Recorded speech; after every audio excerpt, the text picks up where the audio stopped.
Здравейте на всички от SchoolBG Streaming World.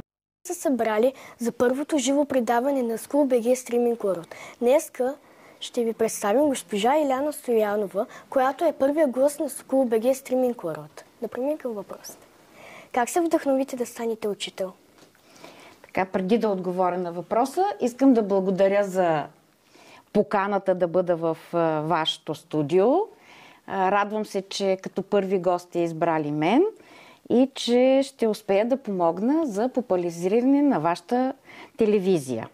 А вдъхновението ми за да стана учител не мога да кажа кога е дошло, каква е била детската ми мечта, също не си спомням.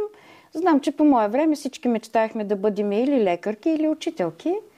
И може би там някъде в тези детски години се е появило и желанието ми да стана учител. А вдъхновението идва по-късно, може би от любовта към децата, от желанието да помогна на някого, да го науча, да може да има свободата да избира своето бъдеще. Да помогна на децата.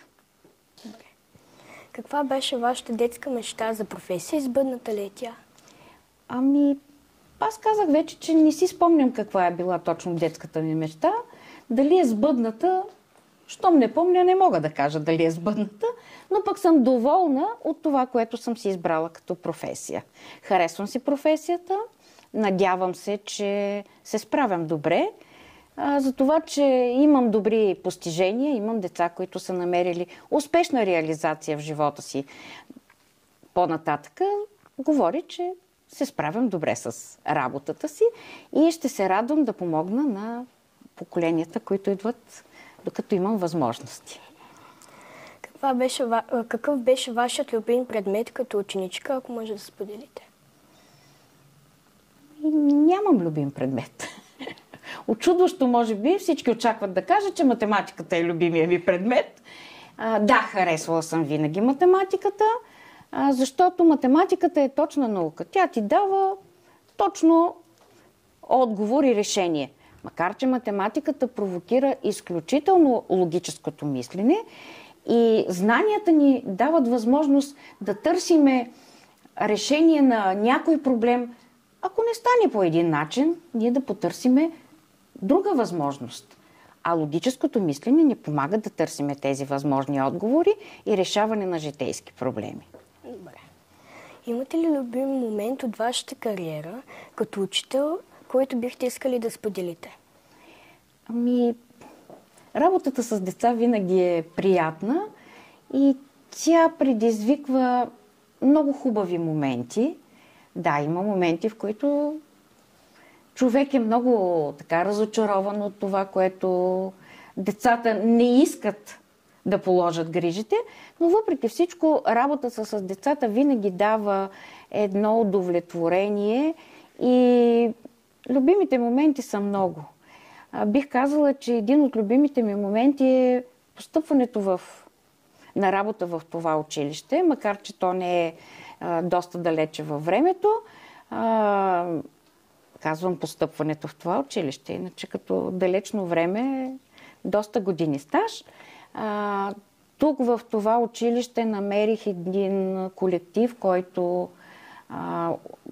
полага изключително големи грижи за децата, вдъхновява ги, помага за тяхната реализация. Децата тук се чувстват обгрижени,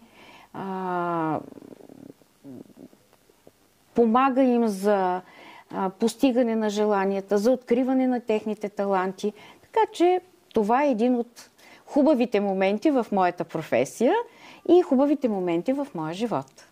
Добре. А изпращането на всеки випуск за мен е хем хубав момент, хем тъжен момент. Ще кажа защо.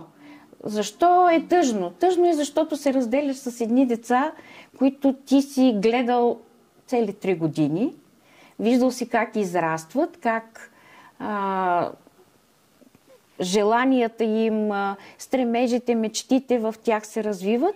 А тъжно това е хубавия момент. А тъжното е, че те напускат. Като все едно губиш свои деца.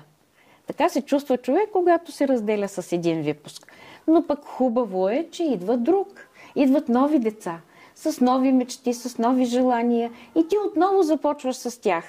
Започваш да ги вдъхновяваш, да им даваш съвети. Приемаш ги като свои деца. И тези 3 години ти живееш с тях като със семейство. Те стават твои деца. Ако можехте да преподавате всяка тема в света, коя би била тя? Темата за добротата, за толерантността, за уважението на хората срещу тебе. Това е нещото, което, освен учебния материал, който преподавам, това е нещото, на което аз бих искала да науча децата. Да бъдат добри, да бъдат толерантни, да уважават хората, които са срещу тях. Друг въпрос? Очаквам. Според вас, коя е била най-голямата промяна в образованието, която се забелязва и през последните години? Промените в последните години са доста и не ми се иска да превръщам вашето интервю в нещо, което не е много приятно. Промените са за мен в негативен аспект. Това, че много хора избягват отговорността. Тоест всичко се прехвърля на училището. Отговорностите на родители, отговорностите на общество, всичко се прехвърля на училището и на учителите. Трябва образованието в училище и децата да получават образование. Възпитанието се получава вкъщи първите 7 години. Училището е за да учи децата. Да, то също дава възпитание, но основната му роля е да обучава учениците. Възпитанието се взима вкъщи. Да. Хубаво е, че в училище така навлизат и нови технологии. Децата имат възможности за повече опити, за повече информация, повече източници, от които да извличат информация, което е хубаво. Но пък не ми харесва, че тези нови технологии не дават възможност на учениците. Всъщност, те не използват тези възможности за обучение, а ги използват предимно за забавление. И смятам, че един учител, стремейки се да направи часа интересен, влага много повече ентусиазъм, отколкото учениците влагат като желание да оценят това, което той се опитва да им предостави и това часа да бъде интересен. Как мотивирате учениците да обичат ученето? Все по-трудно. Бих казала, все по-трудно. Предмета, който аз преподавам, е математика. Тя не е лесна, трудно се мотивират, но пък показвайки им, че нещата не винаги са толкова трудни, колкото изглеждат в началото и че когато човек положи труд, положи усилие, в крайна сметка бива възнаграден. Той постига резултатите. Опитвайки се да ги научат, че резултатите идват вследствие на труда, който ние сме положили.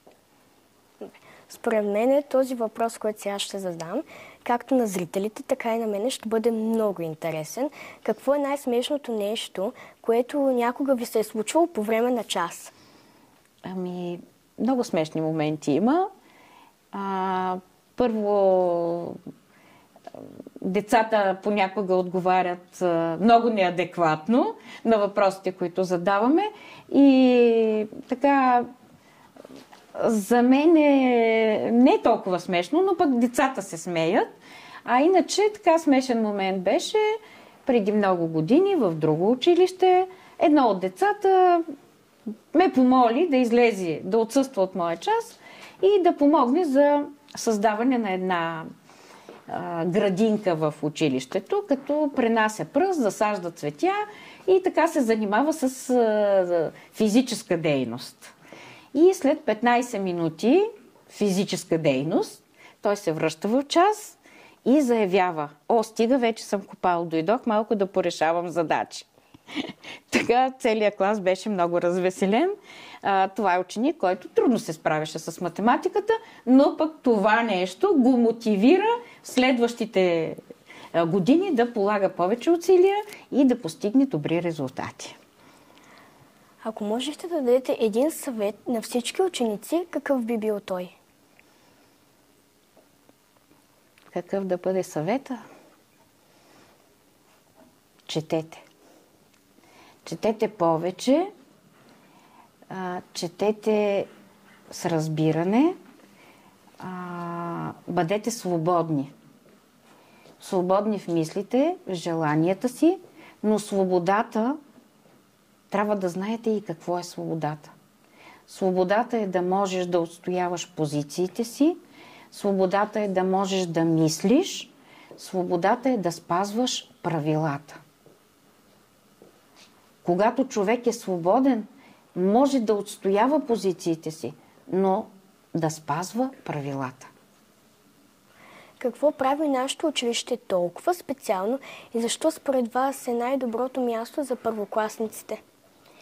Бих казала, че нашето училище се намира в един квартал, който е добър за живеене, и училището е добро, защото то предоставя подкрепа за родителите,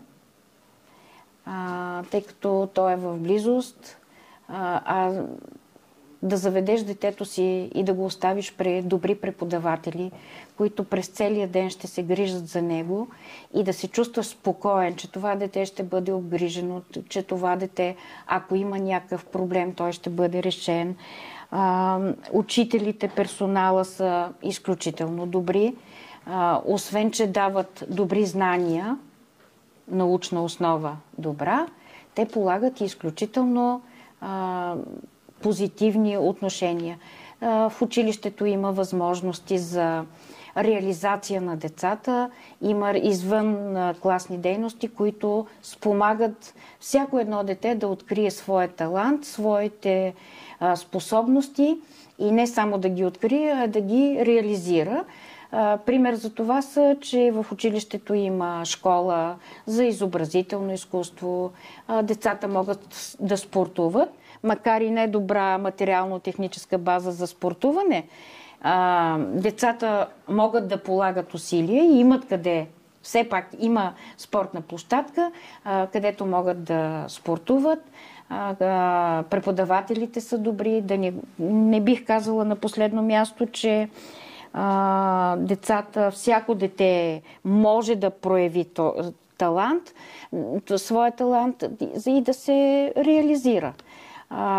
Не на последно място и вашата телевизия, която дава възможност за реализация в насока дигитална техника и режисьор, оператор. Вече вие сами виждате, че имате възможност да проявите своя талант. Тук е мястото да ви благодаря още веднъж. Надявам се, че School BG Streaming World би дала възможност на други училища да се вдъхновят от вашите постижения и да опитат своите възможности в тази област. Да ви пожелая успех и добра реализация. Не само в училище, но пожелавам успех и реализация и след нашето училище. В следващите години в живота да постигнете своите мечти. Аз също се радвам, че уча в основно училище професор Димитър Димов, град Ловеч, и че съм част от екипа на School BG Streaming World. Благодарим, че гледахте видеото, абонирайте се и следете нашия канал за още различни подкастове. До скоро!